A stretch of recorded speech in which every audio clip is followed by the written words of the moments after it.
ভারতের ইতিহাসের মধ্যে অনেক রাজ পরিবার আছে, তারা তাদের সাম্রাজ্য করছে, আবার তারা সময়ের সাথে তারা হারায়ও গেছে। কিন্তু একটা রাজ পরিবার তারা শুধু ইতিহাসের পাতায় না, তারা মানুষের মনের মধ্যে জায়গা করে গেছে।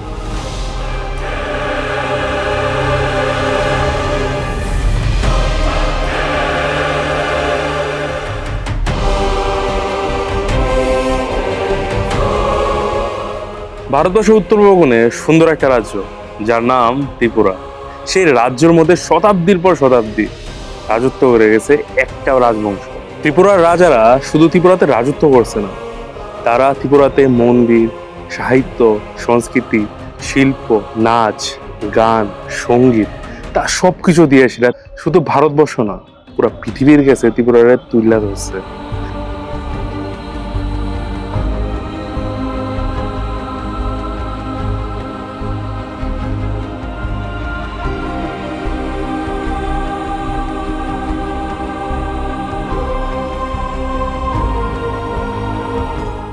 আজকেও ত্রিপুরার প্রতিটা পাহাড়, প্রতিটা নদী, পুরনো সেই রাজবাড়ি, পুরনো সেই পাথর এখনো নীরবে সেই রাজবংশের নাম পেয়ে যায়। সেই মহান রাজবংশের নাম হলো দ্য মানিক্য ডাইনেস্টি। আজকে আমরা জানবো শুরু থেকে শুরু গল্পগুলো। আজকে আমরা জানবো মানিক্য ডাইনেস্টির গল্প আজকের এই সেকেন্ড এপিসোডে।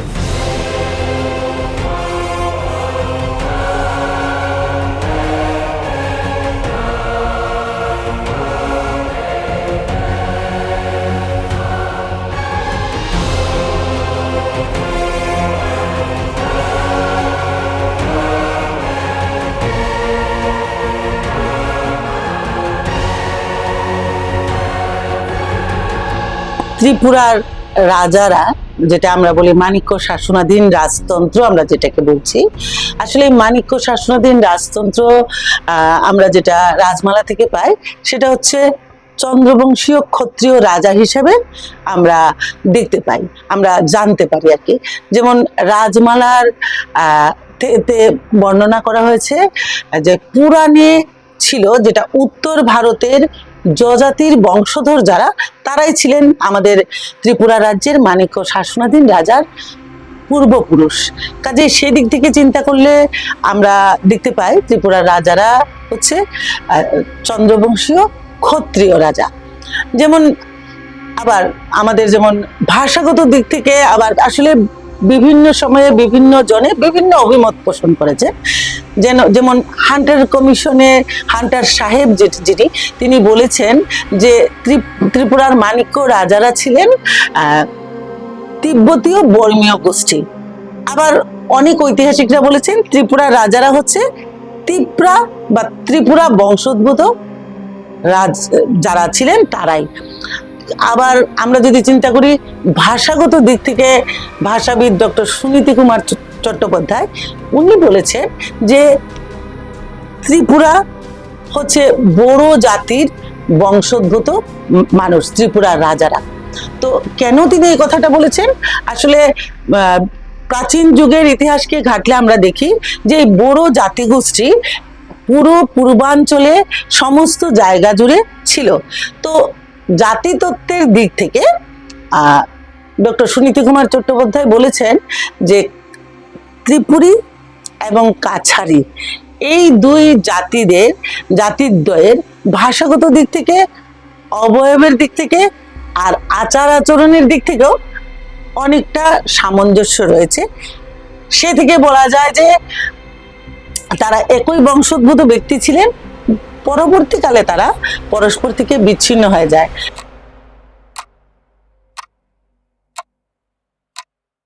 আমি আসলে এখানে একটা কথা বলতে চাই, ভাষাগত দিক থেকে যদি কথাটা আসে, যেমন একটা কথা মা মানে মাদার, যেটাকে আমি বলতে চাইছি যে এখানকার ত্রিপুরী বংশোদ্ভূত যারা, তারা বলে আমা, তেমনি কাছারিরা বলে আই বা মা। যেমন এখানকার যারা ত্রিপুরাবাসী যারা, আমরা বলি আইনি আমা, তেমনি কাছারি যারা তারা বলে আংনি আই। তো এই দিক থেকে হয়তো ডক্টর চট্টোপাধ্যায় কিছুটা বলেছেন যে কাছারি এবং ত্রিপুরার যে মাণিক্য শাসনাধীন যে রাজারা ছিলেন তারা একই বংশোদ্ভূত ব্যক্তি। বা কৈলাসচন্দ্র সিংহের যে রাজমালা, কৈলাসচন্দ্র সিংহের রাজমালাতেও একথা বর্ণিত আছে যে ব্রহ্মদেশের উত্তর ভারতের সেন বংশীয় রাজার বংশধর হচ্ছেন ত্রিপুরার রাজারা। কারণ এখানে এই সেন বংশীয় রাজার যে জ্যেষ্ঠ পুত্র সে কাছাড় রাজ্য নামে একটি রাজ্য স্থাপন করেছেন, তার ঠিক উত্তর দিকে তার কনিষ্ঠ পুত্র রাজ্য স্থাপন করেছেন, যেটা আমরা বলতে পারি যে আজকের ত্রিপুরা রাজ্য। তো সেই দিক থেকে আমরা বলতে পারি কৈলাসচন্দ্র সিংহের রাজমালা থেকে আমরা বলতে পারি যে ত্রিপুরা রাজ্যের যে রাজা ছিলেন তাদের বংশধর হচ্ছেন সেন বংশীয় বংশধর থেকে এসছে। আসলে ভাষাগত দিক থেকে বা গোষ্ঠীগত দিক থেকে যে দিক থেকে বলা হোক না কেন, বিভিন্ন দ্বিমত পোষণ করুক না কেন, একথা সবাই স্বীকার করছেন, মোটামুটি ঐতিহাসিকগণ একথা স্বীকার করছেন যে ত্রিপুরার রাজারা ছিলেন চন্দ্রবংশীয় ক্ষত্রিয় রাজা ছিলেন। এটা আবার সবাই এক বাক্যে স্বীকার করেছেন।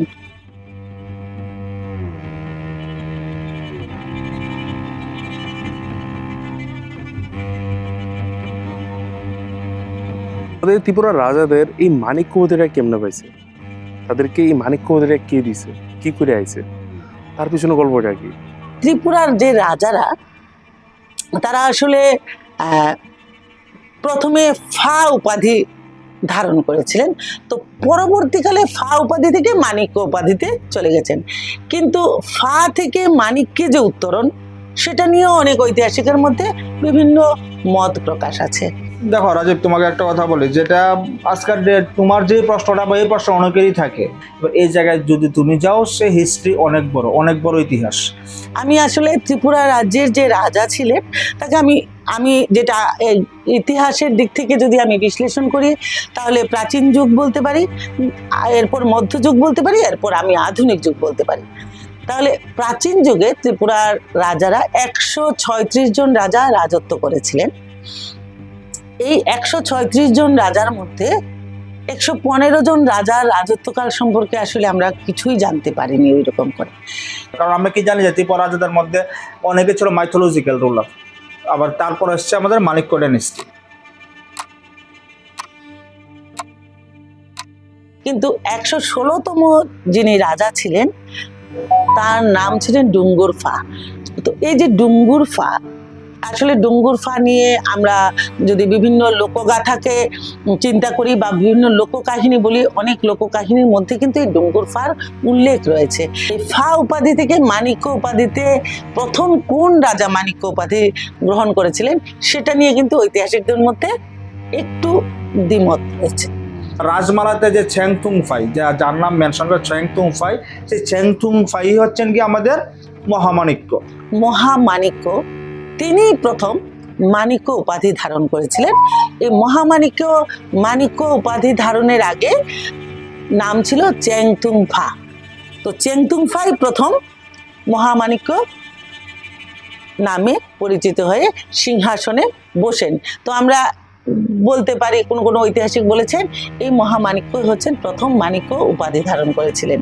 যা ভালো একটা ফ্যাক্ট আসে বা একটা হিস্ট্রি কি, যে এক সময় কী ছিল যে বাংলায় যখন আক্রমণ চলছিল, সেই জায়গায় গিয়ে ত্রিপুরার যিনি রাজা ছিলেন, মহামাণিক্য যিনি ছিলেন, তিনি সেই জায়গায় গিয়ে বাংলার মুসলমান শাসক যারা শাসকের বিরুদ্ধে ততটা অগ্রসর হওয়ার পক্ষে ছিলেন না, সেই জায়গায় গিয়ে ওনার যে রানী মহাদেবী নিজে কি করেন, নিজে সৈন্যবাহিনী নিয়ে অগ্রসর হন এবং সেই জায়গায় গিয়ে মহামাণিক্য অংশগ্রহণ করে এবং বাংলার রাজাকে পরাজিত করে উনি ত্রিপুরায় শাসন করতে শুরু করে। একটা ফ্যাক্টরি জায়গায় আসে যে যেখান থেকে ত্রিপুরার হিস্ট্রি বা হিস্টোরিক্যাল রুলার যাকে বলা হয়, সেই স্টোরিটা বা সেই কাহিনীটা সেখান থেকে স্টার্ট হয়।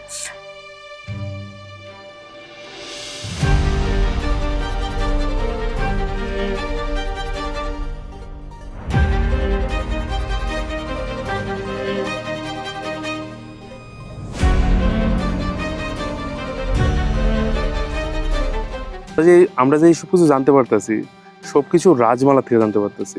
তো এই রাজমালাটা কি লেখছে?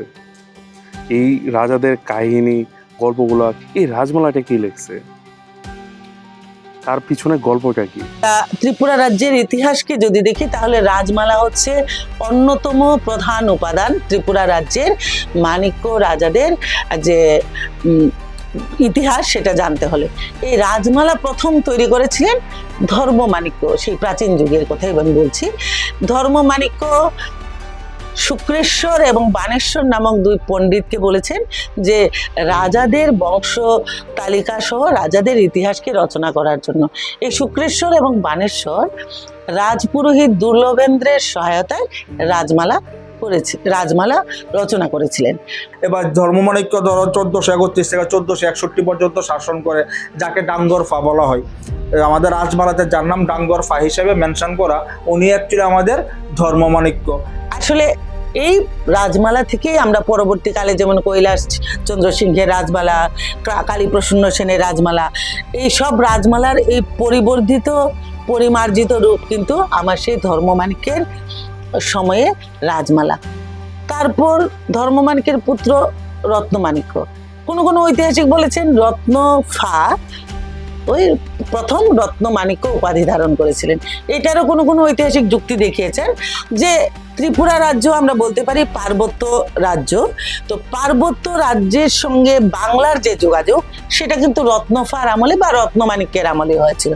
বাংলার সভ্যতা সংস্কৃতির সাথে যোগাযোগ সংযোগ স্থাপন সেটা কিন্তু রত্নফা বা রত্নমাণিক্যের আমল থেকেই প্রথম শুরু হয়েছে। তো সেদিক থেকে কোনো কোনো ঐতিহাসিক বলেছেন যে রত্নফাই প্রথম, অর্থাৎ রত্নমাণিক্যই প্রথম মাণিক্য উপাধি ধারণ করেছিলেন। এবার রত্নমাণিক্যের ব্যাপারে একটা কি, আমাদের যে মুদ্রা বা প্রথম যে বলে কয়েন, প্রথম কয়েন যিনি প্রচলন করেন তিনি কিন্তু রত্নমাণিক্য। রত্নমাণিক্যের নামটি আসে।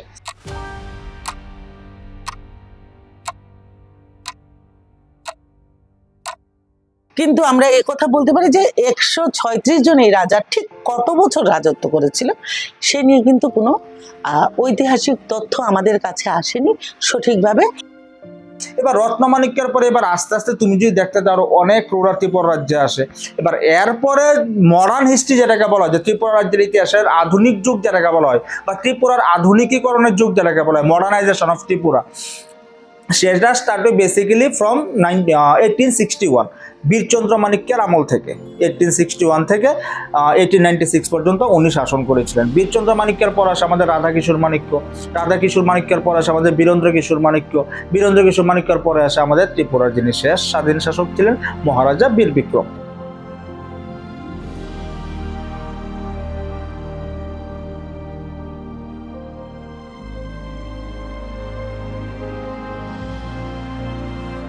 অনেক সময় অনেক মানুষেরা যারা ত্রিপুরা সম্বন্ধে জানেন না, তারা অনেক সময় অনেক প্রশ্ন করে যে ত্রিপুরা রাজারা ত্রিপুরা লেগে কি করে গেছে, তারা কি আসলে ত্রিপুরা লেগে কিছু করে গেছে, না খালি শুধু তারা রাজত্বই করছে।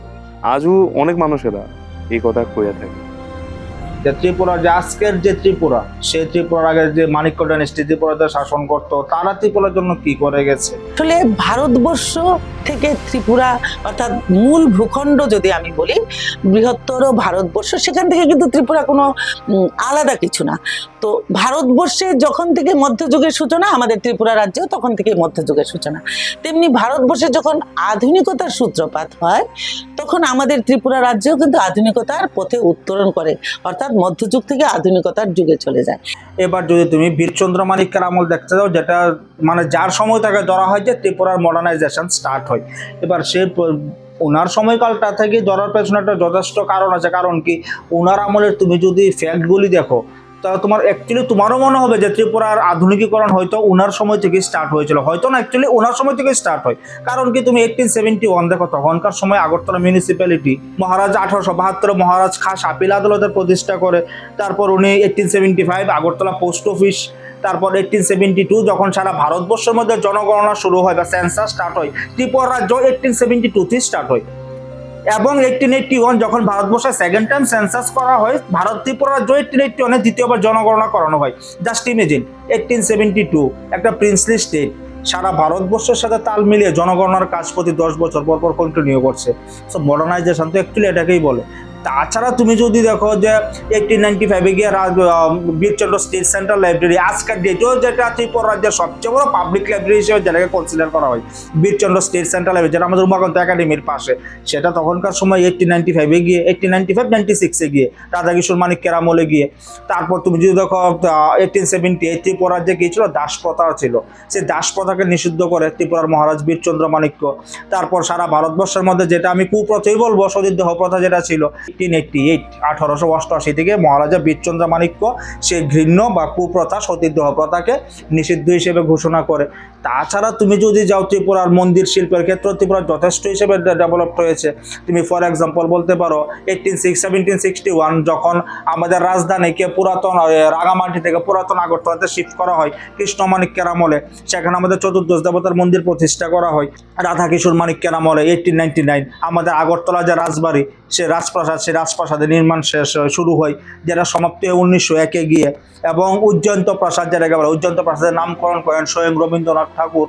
বা তুমি যদি ভাবো যে ত্রিপুরা রাজারা কতটা আধুনিক ছিলেন, জাস্ট ইমেজিন আমাদের যে উজ্জয়ন্ত প্যালেস, যে উজ্জয়ন্ত প্যালেসের যে কনস্ট্রাকশনের দায়িত্ব কাকে দেওয়া হয়? লন্ডনের একটা কোম্পানিকে, মার্টিন অ্যান্ড বার্ন কোম্পানিকে দায়িত্ব দেওয়া হয় তখনকার সময়ে 1899, আজ থেকে প্রায় 125-126 বছর আগে।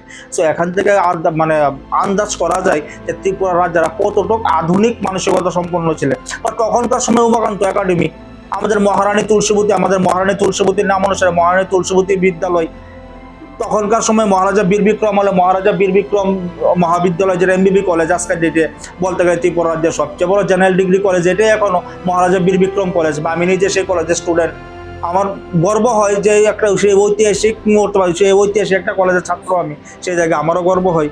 সো ত্রিপুরা রাজারা অনেক আধুনিক ছিলেন, অনেক মডার্ন ছিলেন ত্রিপুরা রাজারা। শুধু মন্দির শিল্প বা স্কুল কলেজ না, সব দিক থেকে ত্রিপুরা রাজারা কি ছিল, অনেকটা মডার্ন ছিল। বা তুমি যদি আরও দেখতে যাও, রবীন্দ্রনাথ ঠাকুরের সাথে ত্রিপুরা রাজ পরিবারের যথেষ্ট গভীর সম্পর্ক ছিল। বা রবীন্দ্রনাথ ঠাকুর 1901 থেকে 1925 মাঝখানে 7 বার ত্রিপুরা ভিজিট করেছেন। রাধাকিশোর মাণিক্যের আমলে প্রথমবার এসেছিলেন এবং মহারাজা বীর বিক্রমের সময় শেষবার এসেছিলেন। তো এই 7 বার ভিজিটে কিন্তু সময় কিন্তু ত্রিপুরা রাজ্যে যে রাজমহল, সেই রাজমহল অন্তরে কিন্তু বাংলা সাহিত্যের যথেষ্ট উন্নতি হয়েছিল সেই সময় গিয়ে। তাছাড়া তুমি যদি দেখতে যাও যে ত্রিপুরার যে মহারাজা বীর বিক্রম ছিলেন, উনি জনশিক্ষা কমিটি বা আরও অনেক কিছু করেছেন। ত্রিপুরা মডার্নাইজেশনের জন্য যা যা করা দরকার সে প্রত্যেকটা কাজ ত্রিপুরা রাজারা করেছেন। এবার সেটা বিচার ব্যবস্থার ক্ষেত্রে হোক, পুলিশ ব্যবস্থার ক্ষেত্রে হোক, শিক্ষার ক্ষেত্রে হোক, মন্দির শিল্পের ক্ষেত্রে হোক, আমাদের আগরতলা লক্ষ্মীনারায়ণ বাড়ি, আমাদের জগন্নাথ বাড়ি, সবগুলি কি আমাদের রাজ আমলের সবগুলি, মাণিক্য শাসকদের আমলের সবগুলি। এই ছিল মোটামুটি, আমি বলতে চাইছি, এটা হচ্ছে মাণিক্য শাসনাধীন সময়ের যে রাজবংশের বিভিন্ন কথাগুলি। সো বা আমাদের তুমি যদি আরো দেখতে চাও, অ্যাকচুয়ালি ঘটনা কি জানো, তুমি যে আমরা আগরতলা শহরে তো আমরা সবাই চলাফেরা করি, আগরতলার অনেক প্লেস এরকম আছে যেগুলি আমরা সবাই দেখি, লাইক হরিগঙ্গা পোশাক রোড, HJB রোড, নাম তো আমরা সবাই জানি, কিন্তু হরিগঙ্গা পোশাক কি করে, আস্তাবল ময়দান, আস্তাবলির নাম কেন, বা আগরতলা শহরের মধ্যে হাতিশালা, বা আমাদের অনেকে আমরা জানি যে জগহরি মুড়া, যেটাকে আমরা, বা আমাদের যে কলেজ টিলার আগের নাম কি ছিল, বা আমাদের যে আগরতলা টাউন হল যেটা যে এক সময় যেটার নাম ছিল লালমহল, বা আমাদের কলেজ টিলার নাম ছিল রাসমোহন টিলা, বা আমাদের জগহরি নামটা কি করে আসলো, বা আমাদের যে হাওড়া নদীর গতিপথ, কিন্তু তুমি এখন যে গতিপথটা দেখো, হাওড়া কিন্তু গতিপথ অ্যাকচুয়ালি এটা ছিল না। ত্রিপুরা রাজা আগরতলা শহরের ডেভেলপমেন্টের জন্য হাওড়ার গতিপথকে পাল্টে দিন। হাওড়ার তুমি এখন যে গতিপথটা দেখো, হাওড়ার গতিপথ কিন্তু অ্যাকচুয়ালি এটা না। বা যে হাওড়ার এক সময় নাম ছিল সাইদ্রা বলা হতো আমাদের হাওড়াকে, বা আরো অনেক আছে আমাদের আগরতলা শহরের। আমি যেটা বললাম যে আগরতলা শহর বা ত্রিপুরা রাজ্যের অলিতে গলিতে ইতিহাস। সবচেয়ে বড় ঘটনা কি জানো, সবচেয়ে বড় ঘটনা হচ্ছে, আমি তোমাকেও থ্যাংক ইউ বলবো যে তুমি অ্যাজ এ ইউটিউবার বা কন্টেন্ট ক্রিয়েটার তুমি এই ইনিশিয়েটিভটা নিয়েছো, যে ত্রিপুরার হিস্ট্রিটাকে সবার সামনে তুলে ধরা বা ত্রিপুরার কালচারটাকে সবার সামনে তুলে ধরা। অ্যাকচুয়ালি ত্রিপুরার হিস্ট্রির উপরে সেরকমভাবে অ্যাকচুয়ালি ফোকাসই করা হয়নি কোনো সময়, কিন্তু ত্রিপুরার হিস্ট্রি কিন্তু অনেক রিচ।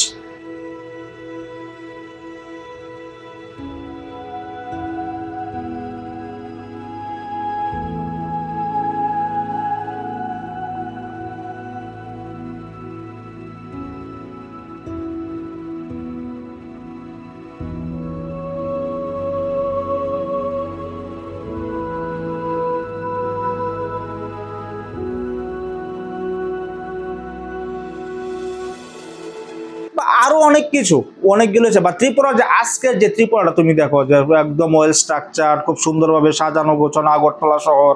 এবার তুমি যদি বলো এটা কিন্তু লাস্টে কয়েক বছরে বা কিছুদিনের মধ্যে হয়েছে এরকম না, ত্রিপুরার রাজন্য আমল থেকে ওদের প্ল্যানিংটাই বা শহর পরিকল্পনা তো দারুণ ছিল যে সেটার ফলশ্রুতি তুমি অনেকটা বলতে পারো। নো ডাউট স্বাধীনতার পরে time to time Tripura day by day অনেক গ্রো করেছে, কিন্তু এটাও কিন্তু ঠিক আমাদের মানতে হবে বা আমাদের মানা উচিত যে আমাদের ত্রিপুরার যারা মানিক্য ডাইনেস্টির যারা শাসক ছিলেন তারা কিন্তু যথেষ্ট আধুনিক মানসিকতা সম্পন্ন ছিলেন, যথেষ্ট উন্নত মানসিকতার লোক ছিলেন। এবং সবচেয়ে বড় কথা কি যে তুমি তাদের তুমি দেখো একজন ব্যক্তি কতটা উন্নত মানসিকতা সম্পন্ন তুমি তার প্রমাণ কোথায় পাবে?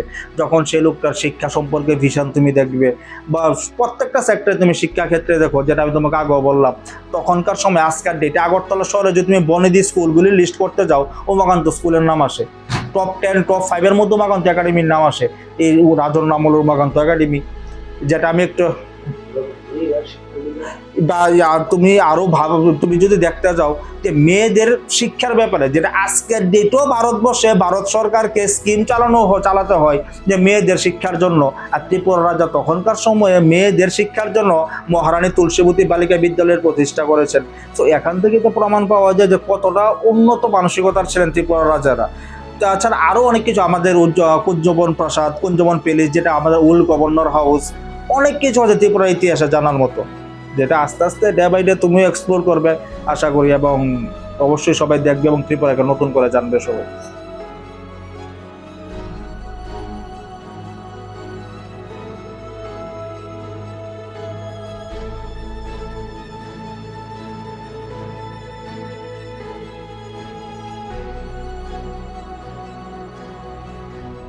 আমার নাম হচ্ছে প্রাণকান্ত মালাকার। আমি কদমতলা থেকে এসেছি। আমাদের ঐতিহ্যবাহী রাজবাড়ি আগরতলা পরিক্রমণ করলাম, অনেক আনন্দ লেগেছে, অনেক ভালো লেগেছে। এরকম দৃশ্য মানে মনটা একদম আবেগ হয়ে যায় পুরনো স্মৃতি দেখে, ওইসব জিনিস দেখে, প্রাকৃতিক সৌন্দর্যটা বলে তো সব কথা একদম মনটা একদম ভরে গেল, অনেক ভালো লেগেছে। আপনারা আসবেন, দূর দূরান্ত থেকে আসবেন, এসে ভিজিট করে যাবেন, অনেক ভালো লাগবে আপনাদের। বাস এতটুকুই বলবো।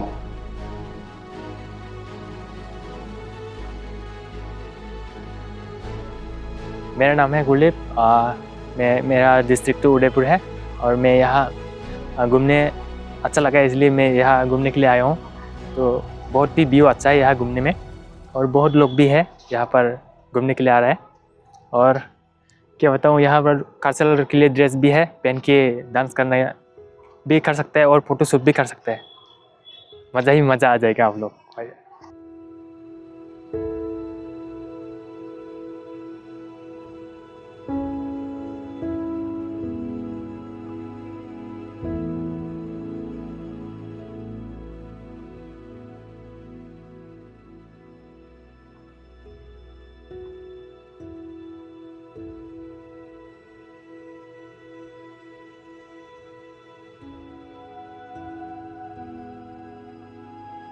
আমার নাম হচ্ছে রুবি রায়। নমস্কার আপনাদের। আমরা এসেছি ফ্যামিলি এখানে ঘুরতে, এসে আমাদের এখানে খুব ভালো লেগেছে, খুব সুন্দর সময় কেটেছে এখানে। আজকে দেখা শেষ হয়ে গেছে, বাড়ি চলে যাব আমরা। এখানে এসে খুব ভালো লেগেছে, নেক্সটে আবার আসবো এখানে ঘুরতে। রাজবাড়িটা অনেক সুন্দর, দেখতে খুব ভালো লেগেছে। ভিতরে অনেক ছবি আছে, পুরাতন ছবি আছে, বা এই ত্রিপুরা অনেক কালচার আছে, দেখতে খুব ভালো লেগেছে। আমরা পরিবার এর সঙ্গে এসেছি, সবাই একসাথে ঘুরতে খুব ভালো লেগেছে।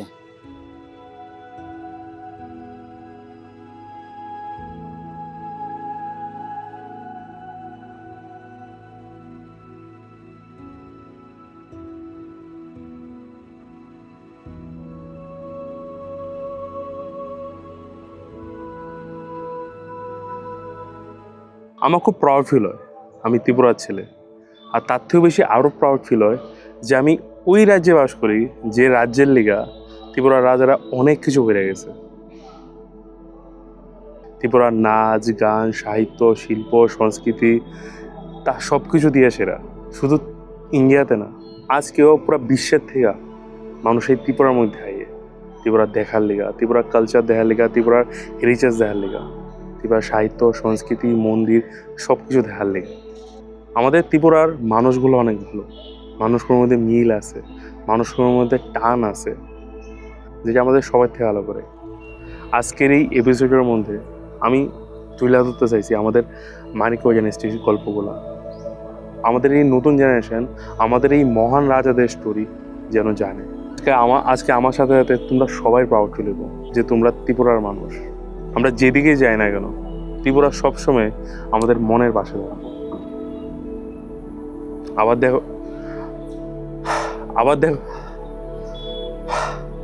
আবার দেখা হইব আরেকটা এপিসোডে ত্রিপুরার এই শুরু থেকে শুরু গল্পগুলো। আজকে লেগা টাটা।